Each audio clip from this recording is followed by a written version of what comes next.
Hey everybody, welcome to Vancouver Island Bushcraft. Hey, I came up with a way of transferring fat wood from point A to point B.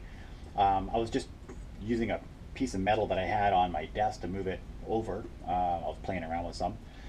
And I ended up doing a little bit of an augmentation here and there. And now I have it set up that as you push the ferro rod down, the fat wood goes exactly where the sparks are, which for those of you who are having trouble lighting stuff with a ferro rod, I think this is a really good option for you guys. And for those of you who aren't having any trouble, well, it just works well anyway. Let me show you.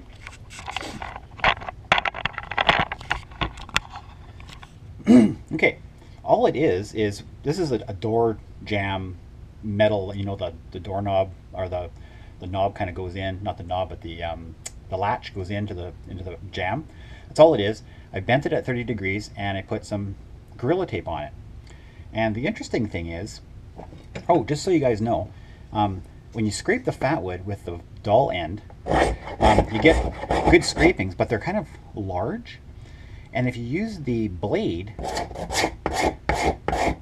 you get these really thin ones. And this is a comparison here. I did one for you. So you can see the difference. This is the blade side, and this is the dull side, and there's a real difference in size. They both light good, but this light's really good. But I want to show you something. So you take this and just put this here, like so, and then watch what happens when I put the ferro rod on this. Watch the tilt. This stuff goes right to where the sparks would go. So, like, it just lights instantaneously. I'll show you again. Goes right here. I'll just use a little bit even this time. And when I put the ferro rod down, it tilts this and it goes exactly where the sparks would go. It takes nothing to light this.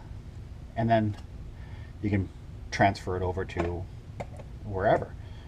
I mean, there's not much to it. I get that. But for those of you who are having trouble when you try to light fat wood, and you're doing the lighting, and it's you know, you're trying to get it, and it's just like all over the place. Putting it on here, and I'll even use the more rough stuff. If it tilts right onto the ferro rod like this, it just takes nothing to light it. Look at this stuff go. It's crazy, eh?